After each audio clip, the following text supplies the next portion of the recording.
Quelles sont les dispositions qui sont prises? Là, je parle maintenant en tant que membre du comité d'organisation. Les athlètes sont appelés à manger au village. Tout est prévu. Ceux qui sont dans les hôtels, on prévoit des dispositions pour leur apporter la nourriture à l'hôtel, si c'est signalé, ou alors des bus vont les chercher pour venir manger au village. C'est ce qui est prévu. Mais les Congolais, nous sommes ce que nous sommes. Nous aimons manger ce qui nous appartient. Nous arrivons ici, ce sont des repas. Évidemment, vous avez des repas européens, africains et consorts, et chacun a son goût. Que les jeunes gens se retrouvent dans un coin où on vend comme à Matongé, qu'ils achètent des histoires pour vendre, qu'ils se fassent filmer et que quelqu'un d'autre puisse faire des commentaires qu'ils n'ont pas été nourris, ça c'est de la malhonnêteté qu'on dit, et nous sommes en train de vendre tellement l'image de notre pays. Ça je le dis en tant que responsable. Vous voyez? J'ai parlé, j'étais à la réception, j'ai parlé aux enfants, j'ai parlé à tous ceux qui sont arrivés avant. Pourquoi ceux qui sont arrivés avant n'étaient pas pleins? Parce qu'ils ont trouvé des dispositifs d'accueil. Ils étaient dans de très bonnes conditions, comme ceux qui sont arrivés. Vous voyez? Donc, je pense qu'en ce qui concerne les images qui circulent là, moi je dis, ce sont les gens de mauvaise foi. Comme on dit chez nous, la grande richesse, la richesse, c'est bomba, mais je pense que c'est ça tout ce que je peux dire. En ce qui concerne l'organisation même des compétitions, nous participons. On aurait dû écoper des forfaits parce que nous sommes arrivés en retard. Évidemment, lorsque vous avez quelqu'un qui peut intervenir, qui peut défendre la cause du pays en donnant des explications explosives, et les gens comprennent, on a accepté quand même la délégation congolaise pour participer. Je pense, c'est ça. On parle de primes. Le problème de primes, ce n'est un problème qui ne concerne ni le ministère, ni le ministre, ni le comité olympique, ni les dirigeants des fédérations. C'est une réglementation qui date de plusieurs années, où on a demandé à ce qu'on puisse bancariser tout paiement concernant les athlètes, les fonctionnaires, et ça nous le savons tous. Mais nous ne pouvions pas déroger. La seule personne à déroger, c'est le ministre des Finances. Lorsque le ministre des Finances ne déroge pas à cette règle-là, on fait quoi? On s'y soumet. On a envoyé des formulaires ici. Les jeunes gens qui étaient arrivés avant ont signé le formulaire, ont rempli le formulaire qu'on a transmis au pays. On a dit qu'il y avait quelque chose qui manquait. On a encore retransmis les éléments ici pour que les enfants puissent remplir. Et on a encore renvoyé au pays pour que leur compte soit ouvert. Au moment où nous disons, le compte du ministère des Finances dispose déjà des frais, des primes pour les athlètes et pour les membres de la délégation qui ont eu à se déplacer pour Accra. Donc si cette règle-là est respectée, si tout le monde a pu ouvrir son compte au niveau de la Rabobank, je pense qu'il ne se poserait aucun problème. Arrivé au retour au pays, chacun pourrait accéder à son compte, retirer son argent et le gérer tel qu'il l'entend. Mais on ne peut pas, c'est la mauvaise information. C'est quand je dis que l'information n'a pas circulé, ça c'est la responsabilité de ceux qui encadrent les athlètes, qui devaient leur expliquer la disposition réglementaire qui veut que nous puissions passer. Le paiement, comme à l'ancien temps, comme on dit, les Maboko Bank, n'existe plus. N'existe plus. Moi-même, j'ai effectué plusieurs missions à l'extérieur. Au retour, on m'a demandé d'ouvrir un compte. Donc, on m'a demandé, quand j'ai dû prendre quelques temps, mais l'argent attendait toujours. On disait cas litigieux. Et jusqu'au moment où j'étais obligé d'ouvrir un compte en dollars ou en monnaie étrangère, et on a dû loger cet argent dans mon compte. Donc moi, je pense que de ce côté-là, ce sont des précisions que je peux donner. Ici, à ma double qualité, telle que je dis, en tant que membre du comité d'organisation de la 13e édition des Jeux africains, et à ma qualité de directeur de cabinet adjoint du ministre des Sports. C'est que les détracteurs qui veulent salir l'image de la République, pas d'un individu, de la République, moi je parle au nom de la République, n'ont pas encore annoncé dans les réseaux sociaux les médailles que les enfants ont pu obtenir. Et les bons résultats réalisés par exemple par les volleyeurs, au beach volley, par les lutteurs et par les autres athlètes qui vont continuer à compétir. Par exemple, le bon résultat de notre nageur hier, qui est sorti parmi les 3 premiers. Personne n'en parle.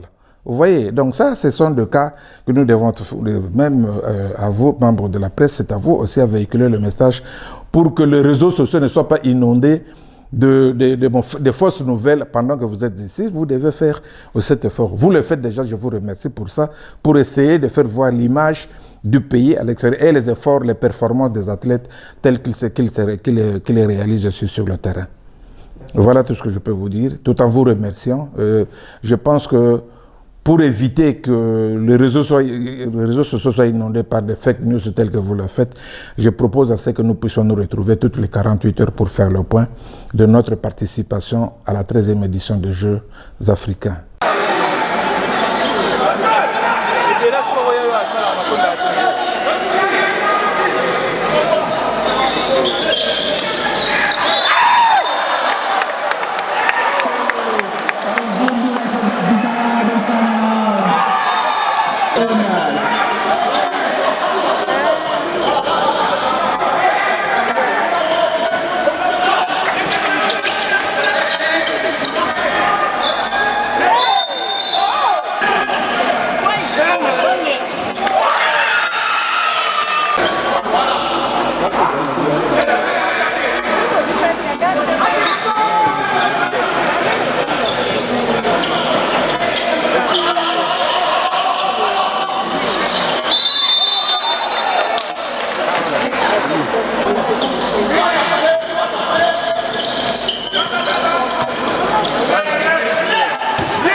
Tu vas rester là-bas? C'est pas mieux. Comme c'est le moyen,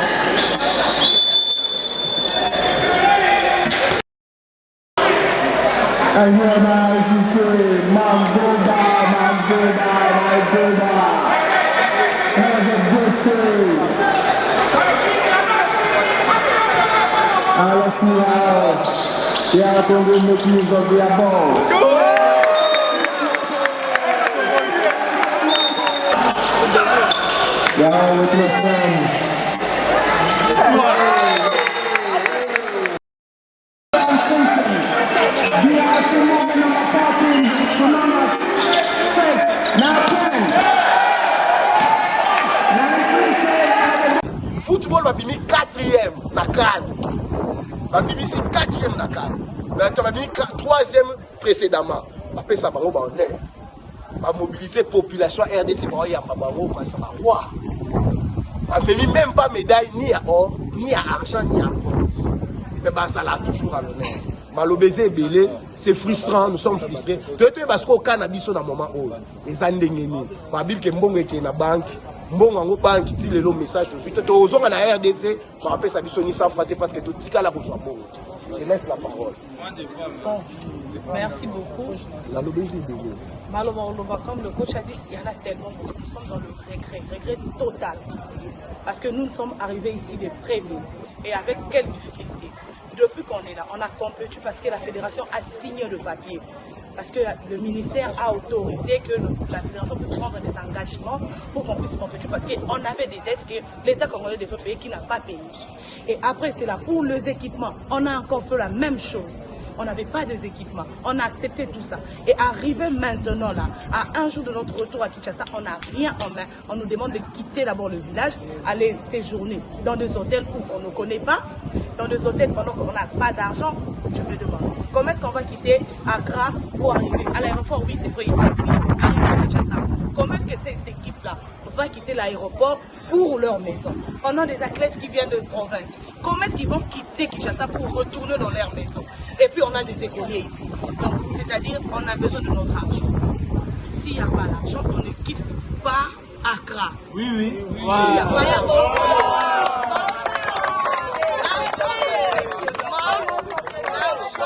l'argent des équipements, on en a besoin. Et puis on n'a pas besoin de compte bancaire. On a toujours été payé dans Mambo. Donc on a besoin de notre argent.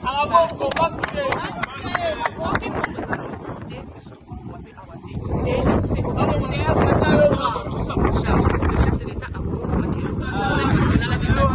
faut-il le lot d'abord la juste la prison, en dehors, il y a un village. alors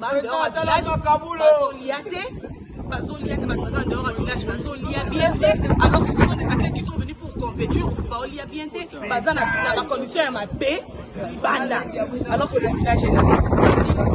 Excellence, monsieur le ministre, nous là, on a besoin de notre argent ici. On a besoin de notre prime ici avant de quitter ici.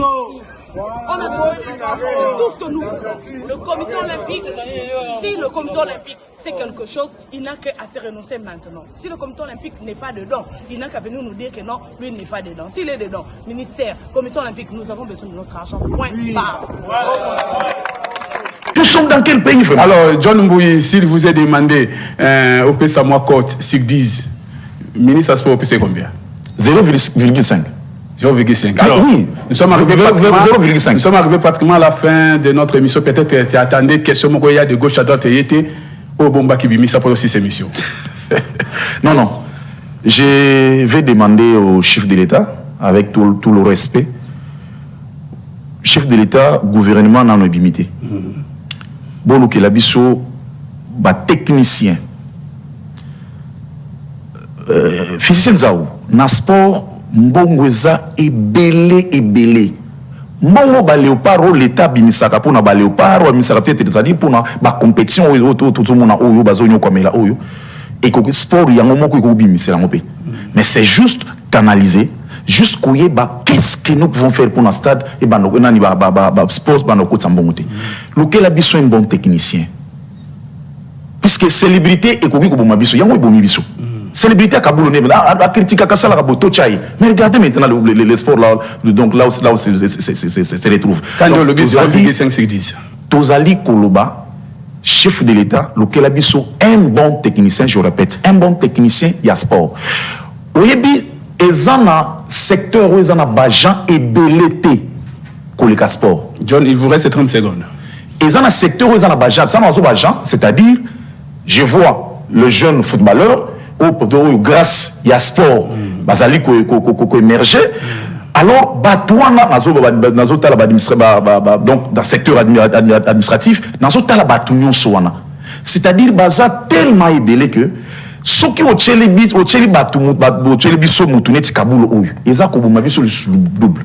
Lequel a biso mutu ya malamu, ochaye na mutu ya sport pour que sport nabiso et kendeliboso. On ne peut pas vivre ce genre de choses. Donc si je vous comprends bien en résumé, à la reconduite.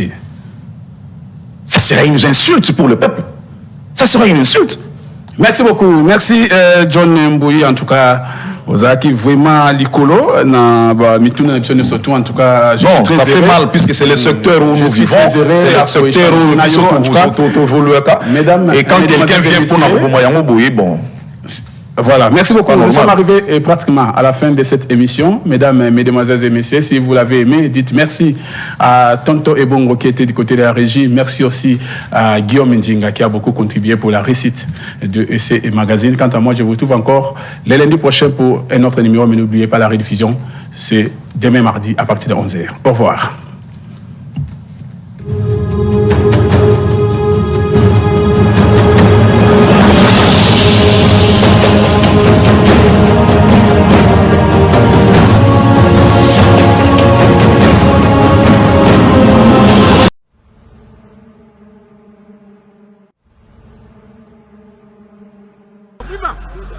On revient avec le tir calibré, il est quasiment basso. Et quelle réponse avec beaucoup de capacité de la part des Farid de Ouegogo. Attaque de Vita Club, ce sont des attaquants très rapides. Une attaque placée avec Dungala Makonzo. Dungala la passe en retrait pour Ossété Harvey. Heureusement, Issa Mampeko s'est jeté pour Jonathan Ikengalombo. Ikengalombo qui appelle face à Valentin Nouma. Ikengalombo qui perce. Ikengalombo va tenter d'aller chercher cette faute. Mais rien de spécial, rien n'a été signalé par l'arbitre du match, ni par l'assistant 1 de cette explication. Ah oui, là, il a tenté de le prendre dans son piège comme il a fait contre le Zègle du Congo. Ta club ne s'est pas procuré beaucoup d'occasions. Attention, Jonathan Ikengalombo pour Bakoulou. Bakoulou encore, il y a la solution de l'autre côté. Bakoulou qui trouve son coéquipier. Oh là, c'est le poteau sortant. Pour se mettre en évidence. donné à l'autre qui était bien positionné aussi. Mais c'est quand même bien essayé. C'est bien joué parce que là, il met le ballon juste devant Eli Panzou. Et la vitesse pour bien essayer. Attention, le contrôle pour l'adversaire. Bakoulou qui frappe. Alimenter ces couloirs. La passe des Bayano pour Harvey Osseté. Osseté qui frappe. Kazema Basso. La balle pour Kazema. Exactement, c'est la pause ici au stade des Martyrs. 0 but partout entre l'association sportive Vita Club et le football club Saint-Tula-Lupopo. Oui, avec Bayano. Et c'est possible à cette distance pour Bayano. Bayano qui se positionne. Et le milieu de Vita Club avec 5 joueurs. Ebunga, Mwimba, Junior Ngoma, Samangwa. Et Bakoulou, attention, Bayano. Oh là là, la barre transversale qui sauve Farido Edouard. Ce n'est pas terminé. La seconde barre, oh là là, les cheminots sont là. Oh là là, quel frayeur, je vous dis. Il mettra au go à 2 reprises. Regardez Junior Bayano. Oh là là là. Cette barre. Sur l'action qui s'ensuit, cette frappe de Orso Mwakou qui a également trouvé la barre transversale. Cette longue course et la passe qui s'ensuit n'est pas bien ajustée, c'est un gâchis pour Dongala. Elim Panzou qui perce le centre de Panzou au premier poteau. Junior Ngoma le centre, la balle qui traîne, Ikoyo, attention avec cette tête, il y a bousculade, rien du tout, estime l'arbitre du match.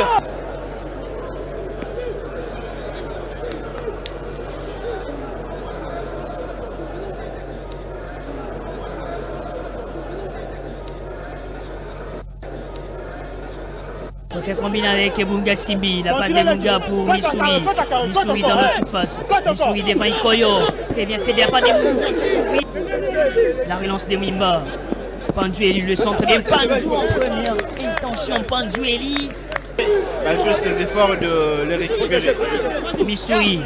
Exaucé Missouri. Missouri pour qui va trouver la solution. Et la passe pour Pandu. Au second poteau. Il n'arrive pas à bien mettre son pied, Kengalombo. Mais comment sur cette action, il n'a pas pu ajuster son pied dans le sens de trouver la faille ou soit de marquer ce but pour Vita Club. Parce que Missouri sur l'action, il fait un travail remarquable. Il bloque Jonathan Mukonzi pour donner cette passe de la talonnade à Mpanzou qui ne se pose pas des questions pour redresser ses centres. De son vis-à-vis, Eli Mpanzou. Cette expulsion après avoir écopé de 2 cartons jaunes sur la première faute, elle était flagrante bien sûr, c'était sur Missouri. Et la deuxième, regardez comment il laisse le ballon pour jouer les corps d'Eli Mpanzou. Il préfère combiner avec Glele Irene. Et c'est terminé, 0 but partout entre Vita Club et le football club à Saint-Tula-Lupopo.